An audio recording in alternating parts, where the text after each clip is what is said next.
Bro, I really need to get back into the groove, dude. Like, the thing is, I literally cannot record on any of the weekdays, so I'm basically limited to one video per week, or I have to record a little extra on the weekend, which I'm gonna try to do, okay? I'm trying to go for 2 videos a week. We will make it. As you can see, I've literally reached that point in senior year where I just don't care about anything, including my hair, so you guys get to deal with this epicness, okay? But today, we are doing something extremely cool, and that is talking about biology, okay? Nobody wants to talk about anything other than biology. Biology is life, okay? There's no dispute about that. Hello everybody, I'm Kara, and today we are talking about Unit 4 of AP Biology, Cell Communication and Cell Cycle. And thankfully, for me and for you guys, this is one of the easiest units in the world. This one's like hecka chill. So, let's just get into it. Alright, so the first thing we're going to talk about is mechanisms of cell communication. Oh my god. Cells communicate? That's great. And basically the first way they do that is by direct contact. So basically this is where two cells are touching. So there's a couple ways this could happen, but the two that you should just know about, right, is like you could either have like two cells that are like touching like this, and they have like gaps in them that allow molecules to pass through, and that's how they signal to each other. They send some signaling molecules through this gap, and hooray, this cell tells this cell, I'm gonna go get myself a sandwich. And then the other type is cell-cell recognition. Because let's say that this guy is Bob and this guy is like Sam or something, and Bob wants to know who Sam is. So basically this cell has a bunch of proteins on its surface, and this one has a bunch of receptors, and when like this molecule binds to this receptor, Bob knows that the other guy is Sam. I mean, obviously cells don't have names, I mean, we don't know that, but basically the idea is like receptors on one cell bind to molecules on another cell, and that's how they recognize each other, and that's how they communicate. So either you have junctions that allow molecules to pass from one cell to another, or you have like receptors binding to molecules on a different cell. Alright, now the next one is local signaling. So now, if you don't want to touch people, right, like this is a pandemic, we can't touch people like this, that's like nasty. We actually need local signaling. So basically this is where they don't actually touch, but they send messages over short distances. So then we got two cells here, they're socially distant, 6 feet apart, no I'm kidding. And basically, if this cell wants to tell this cell something, it releases a bunch of molecules called local regulators. And then these local regulators diffuse over, and they bind to receptors in this cell, and this cell gets the message. So it's basically like the cellular equivalent of passing notes. And this type of signaling is called paracrine signaling. And basically the one thing you should remember from this is that paracrine means local, okay? So if you ever hear paracrine, the first thing you should think about is that these two cells are close together, and it's just diffusion taking notes from one cell to the other. Another specific example of this is like when you have synapses, right? Like this is a beautiful axon that looks really weird. It looks like a mushroom, but it's okay. And basically it connects to the dendrite of another neuron. So essentially what happens in a synapse, basically the connection between two neurons, they release neurotransmitters and these diffuse.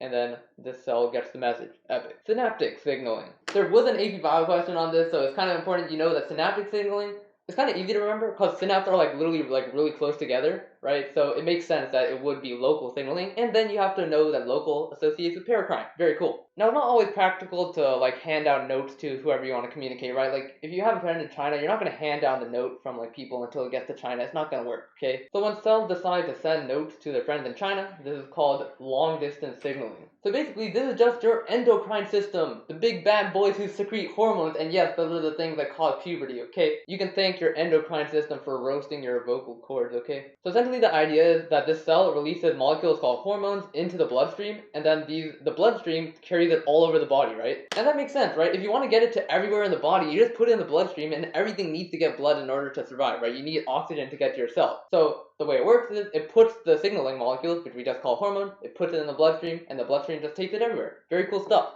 Which is why it makes sense that long distance signaling has to do with the bloodstream. So whenever you hear like, oh, the cell is putting something in the bloodstream and then the bloodstream is taking it to some other part of the body, then it's always long distance signaling. And whenever you talk about hormones or stuff in the bloodstream, it is endocrine, okay? Endo in the bloodstream.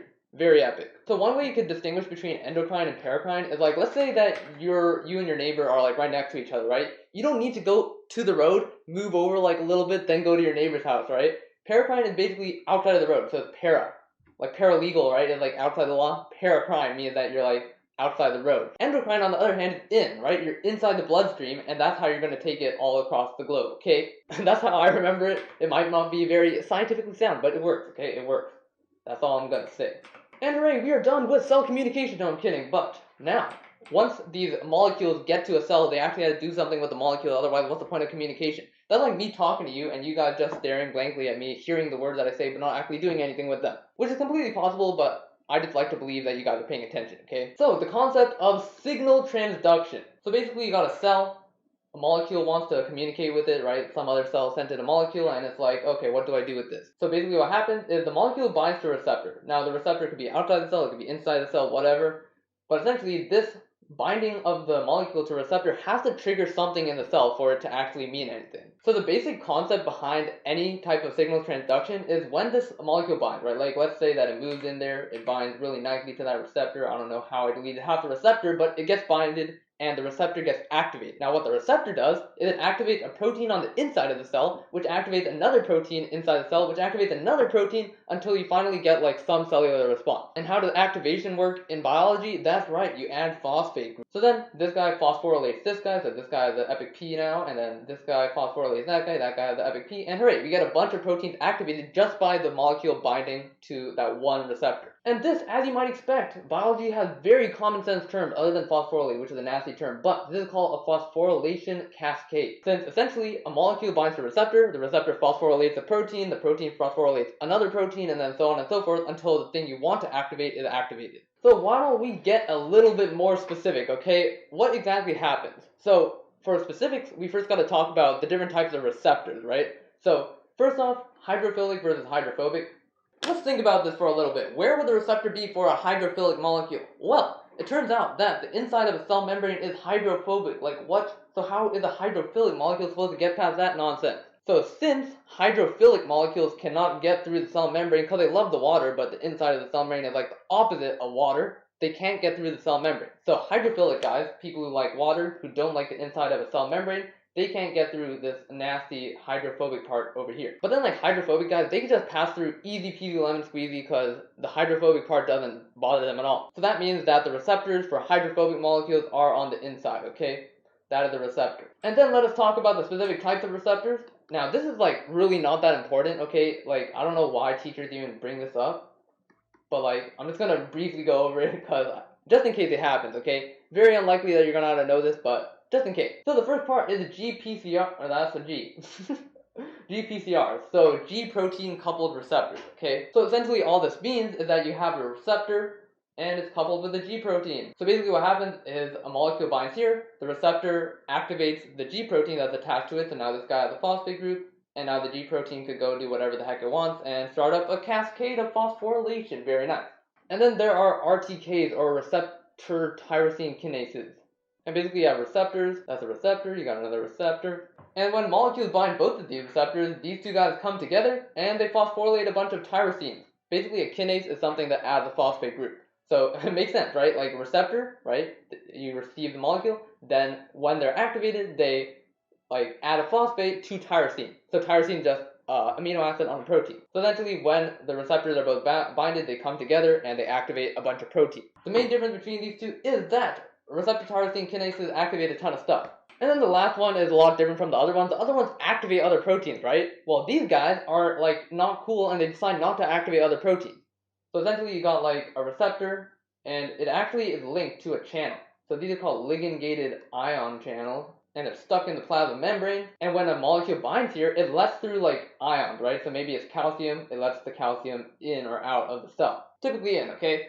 So nothing is getting activated here, but it's letting ions come in. And sometimes these ions could actually function as activators of a protein. Like calcium 2+ is an example of an ion that does it. So why don't we talk about calcium a little bit more, because, you know, it makes your bones strong, that is the reason. Calcium is what is known as a second messenger, okay? So basically what happens, as I said before, the ligand-gated ion channels don't directly activate like proteins, right?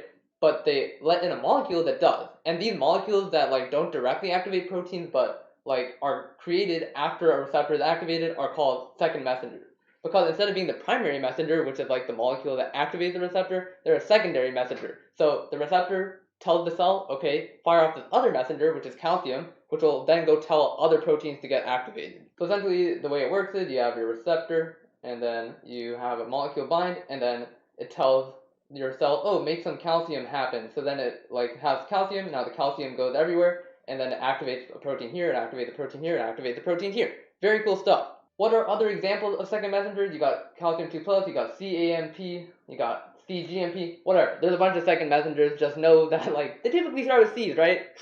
And their main function is to spread the word. Like, one molecule binds to the receptor, but there might be, like, a ton of second messengers that go and spread out through the cell. Second messenger, right? They're not the first messenger. Okay, so why don't we just go through a really quick example of adrenaline just to, like, put this all together, okay? Like, if you didn't understand anything that just happened, you're gonna understand it now, I promise. So essentially what happens is you got a receptor, and this is a G... Bro, why are drawing receptors so hard? Holy moly, what the heck? Okay, so like that's your receptor. There we go. And this is a GPCR. It's coupled to a G protein. So essentially what happens is a molecule binds, and this guy gets activated.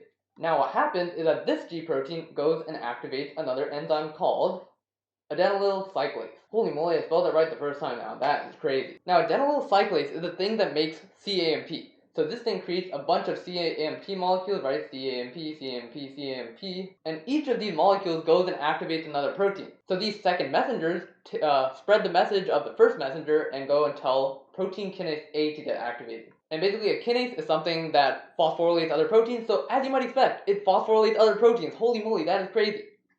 This is such a creative name, not gonna lie. And then this activates a ton of other proteins, which eventually break down your glucose. Okay, so that's why adrenaline, just by reaching a receptor, actually ends up breaking down your sugars so that you could use it for exercise or like when you're stressed. It lets you use your resources by breaking down the like storage sugars you have. Alright, so now what happens if we want to stop the signal, okay? You don't want a smoke alarm going off in your house and just going on the whole day. Those smoke alarms are the stupidest things that have ever been made. If they didn't stop, I would literally go insane. But basically the way we stop these signal transduction pathways after they've been started is by like some proteins called phosphatases. So we know that kinases like activate stuff, but then we got phosphatases that stop stuff. So these guys put phosphate on, which makes sense, right? Like kinetic energy, right? You want to put energy on them. And then you got phosphatases, which are basically like phosphate tasers, you know? They like roast the phosphate. Okay, I'm kind of I don't know what I'm saying. But basically these guys take off the phosphate and deactivate the pathway. Now why the heck do we even care about these boring kinases, phosphatases, signal transduction pathways? It's because these things actually cause diseases, right? Like the best example I know is like cholera. And basically what happens is that a G protein is locked in the state that activates this pathway, and the pathway is telling your cells to secrete water. So essentially your cells are constantly secreting water, so you get really, really bad diarrhea, okay?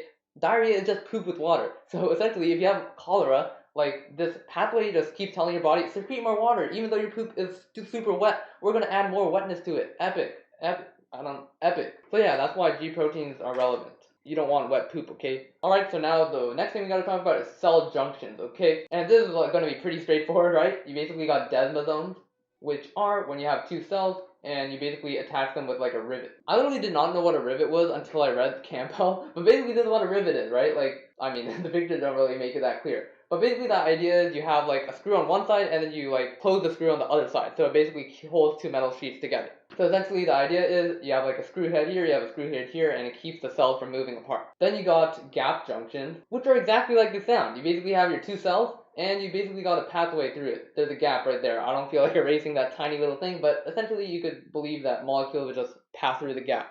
And then tight junctions are literally exactly what they seem, okay? You know, why don't you guys take a guess at what a tight junction is? Oh, they're two cells tightly packed together? Holy moly, how did you guess that? Holy broly, that is insane.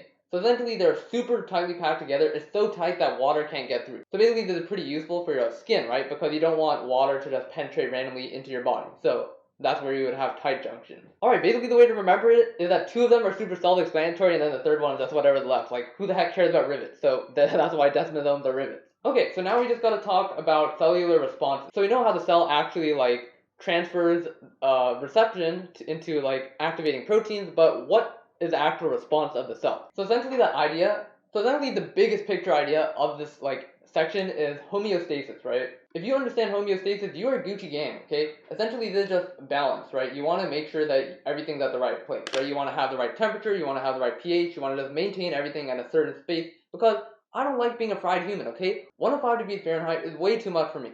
Alright, fine, maybe I'm spoiled, but I don't like being fried human. Fried chicken is fine. Fried human is not, okay? And basically the main way that this works is something called negative feedback. And like the most obvious example, like if you're becoming a fried human, right? If it's way too hot, your body responds by trying to make you cooler, right? So if you become too hot, you release sweat, which is supposed to take away the heat from your body and put it in these water molecules that are on your skin. Other examples, if you're eating too much and your body wants to like keep your food intake like at a certain level, it basically makes you full, right? It makes you want to stop eating. So that's another example of negative feedback. Basically, it makes you stop something that's taking you above your certain like threshold, right? So basically the general like concept of negative feedback is like, let's say your body wants to keep you right here, right? But you're just being a troll and like running away from the point that your body wants you to be at. Then essentially what your body tries to do is just bring it back, right? Like if you're too hot, it wants to make you cooler. If you're too cold, it wants to bring you back to being at normal temperature. Now the other thing is positive feedback. Now this one is not as intuitive, but basically it's the opposite, right? If you're going this way, it amplifies that like another time. Now this doesn't make sense if you're getting too hot, right? If your body just makes you hotter, you just die. Okay, that's not a good idea. But essentially this is used in places where you need to amplify your body's response. The example they give in the book is childbirth, right? Like when you're pushing a baby out of your uterus, right? You want to make sure that your uterus is contracting like extremely hard, right? So essentially when your uterus contracts, it releases oxytocin, which causes your uterus to contract even more, and basically that pushes out the baby. That was extremely simplified the way I was looking at it, but basically the idea is in certain cases when you need to amplify your response, positive feedback is where you go.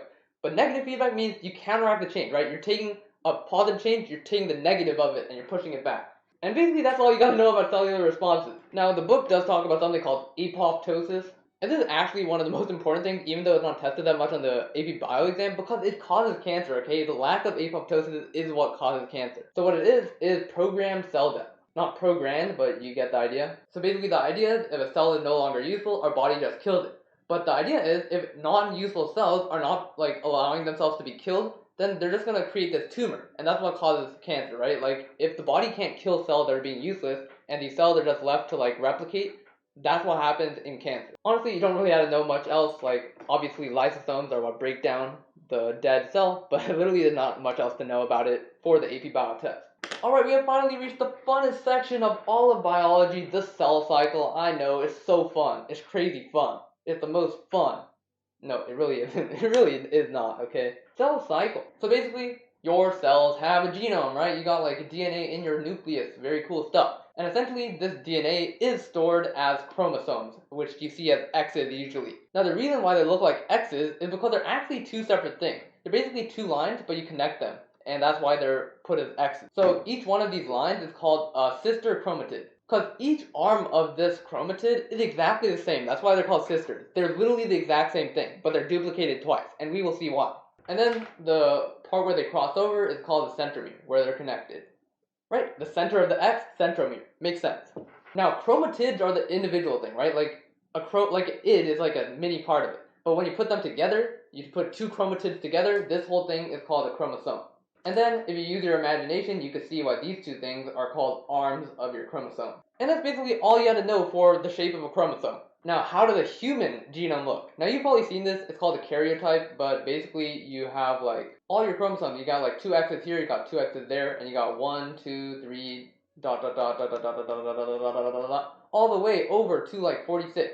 Whoops, 23. 23 is what I meant. So essentially, humans have 46 chromosomes. And basically 23 pairs of chromosomes. And the idea is you get one from your mom, you get one from your dad. So now this is a somatic cell, right? You basically got one from your mom, one from your dad, you got like a pair of each, right? And this is what normal cells have. Normal cells are called autosomes or somatic cells. Now when you want to have babies, okay, when you have those sperm cells and egg cells going on, they have actually half, right? Because if you had a full cell plus a full cell make a baby, then you're going to have a double cell. And you don't want your baby to have twice as many chromosomes as you, okay? That is not a good idea. So basically when you want to make the baby stuff, you got to have gametes, okay? And these only have one of each chromosome. All the way up till 23 of these bad boys. Alright, so the next unit talks about gametes and like sexual reproduction and all that, but in this unit, we're just talking about normal, beautiful 46 chromosome cells, okay? We don't have to worry about all that nonsense. So essentially the cell cycle is just the lifetime of a cell, right? It like lives, it grows, and then it divides. So essentially the living and growing part is just called interphase. And then the dividing part, as you probably know, as your little tosis, mitosis. No, oh shoot, I literally spelled it mitosis, dividing. Now, interphase itself, the living and growing part, is divided up into 3 phases. You got G1, S, and G2. G1 and G2, growth phase. G for growth, S for synthesis. So in G, you might expect it just grows, right? But then in S, you're synthesizing new DNA, okay? So grow, duplicate DNA, and grow again. So essentially, at the very beginning of your cell cycle, you start with only one chromatid for each chromosome, right? So you still have one from each of your mom and pop, right? Your mom and pop ones are two separate things, but then during the S phase, it duplicates each thing exactly. And remember, sister chromatids are attached to form a chromosome, and sister chromatids are identical. So when we say duplicate, it essentially just means turn these lines into X's. So at the beginning of S phase, these are lines, and after S phase, these are X's. Now interphase is like 90% of the time, right? Like nobody spends like 50% of their time reproducing. That would be kind of sad. But the other 10% of the time is spent dividing into new cells. So how the heck does that work? So we're just going to stick with 6 chromosomes so I don't kill my hand trying to draw like 46 chromosomes. That would be scary. But basically we start in prophase, okay? And basically prophase is just the start of mitosis. So now we're talking about mitosis, so I should probably erase this. Mitosis. Now in order to play around with these chromosomes, the cell can't deal with the stupid nucleus membrane. So this gets deleted. And essentially just stuff gets set up for mitosis to happen, right? These chromosomes get condensed so they're easier to work with, like the things that are going to pull the chromosomes around get pushed to the side. Everything gets prepared. Prophase for preparation phase. Very cool. That's not what it stands for, but that's how I remember it. Then we got metaphase. And meta kind of means like in the middle, kind of, not exactly, but meta, kind of the middle. So basically what happens in metaphase is that each of the chromosomes gets attached to both sides, right? So essentially, like, this connects to one arm of the X, this connects to the other arm of the X, and that happens for all of the other ones. And why don't we just go with 3? 3 is easier. Okay, and then, like that. And essentially, they're getting pulled on both sides, so they get pulled right to the middle. So that's why it's called metaphase, right? You're pulling them to the middle, and now you're at the metaphase plate, the line that divides the two sides. Then we go into anaphase. Basically, now we get to see why we have those X's in the first place. Why do we need X's? That's because one has to go to each side. One part of the X goes to each side of the thing. Now this probably doesn't make sense because we gotta have a multiple of 2. Otherwise we wouldn't have one from our mom and pop, so we gotta have 2. Alright, there we go. Alright, so now in anaphase, these guys go to separate sides. So essentially, since this guy is attached to this one, this guy gets pulled over this way, and essentially we have all the single lines getting pulled over here. And then we got the other side doing the same thing. And then I don't have space for telophase, but the last phase is called telophase. Basically, the way people remember it is PMAT, so like after A, you got telophase, and what happens is the cell starts pinching like that, very pinchy, and the nucleus starts reforming around like these boys. So you got your chromosomes here, you got your chromosomes there, and great, it's starting to look like 2 cells. So now, after all PAMT is done, we actually got to finally split these boys apart, so we got 2 daughter cells, okay? So to do that, all we gotta do is cytokinesis, right? You're breaking cytoplasm, the inside of cells, into 2 parts. Kinesis, break them boys. So essentially what happens is like those 2 things that I was talking about earlier, they also attach to each other. So essentially they push each other out. So now that they're really stretched out, they basically take a ring around the middle, they squeeze the ring like a drawstring bag, they just slam it down, and then these 2 guys pinch off right there. Very cool stuff. So now we got our 2 things, each with a single thing in each one. And this is exactly how we said it would look before S phase. And guess what it's going to look like after S phase? Each one of them is going to become an X again, and we can repeat mitosis again. Very epic stuff. By the way, this thing, that ring that I was talking about, is called the cleavage furrow, which is a kind of interesting name, but this like concept of like squeezing the 2 cells and pinching them apart is called cleavage. Okay, so you can probably see, right? We started with like 2 N chromosomes, right? We had normal diploid cells, right? You have like one from your mom, one from your pop, and then it divided up into still 2 N's because you still have one from your mom, one from your pop, except it was only the lines, right? Like, you don't have your sister chromatid, you only had one of them, and then after S phase, you still have one from your mom, one from your pop, but it just gets duplicated in that one X. So it goes 2N to 2N, so you're just duplicating your cells exactly as they are, no change. Okay, the last thing we got to talk about before we're done, checkpoints, okay? And basically, this is just where between stages, your cell just makes sure that everything is okay before going on to the next stage, right? Like, if your DNA is messed up, your cell's not going to be allowed to divide. And this basically happens for every stage, right? You got like a G1 check, you got a G2 check, you got an S check, you got an M check. There's all kinds of checkpoints, okay? And basically, they just make sure that the cell cycle is running as it should. And essentially, what happens when these checkpoints don't work is cancer. Like, if your cell is just allowed to keep dividing over and over and over again without any checks and balances, it's just going to make a really massive tumor. Same concept with not having apoptosis. This is what causes cancer. Alright, that's all we got today. That was epic, okay? This is one of the easier, like, units. I think it's one of the more interesting ones, too. But I hope you guys enjoyed it. Hope it was helpful. Thank you guys so much for watching. As always, if you enjoyed the video, leave a like and subscribe for more. Thank you guys so much for watching again, and see you guys next time.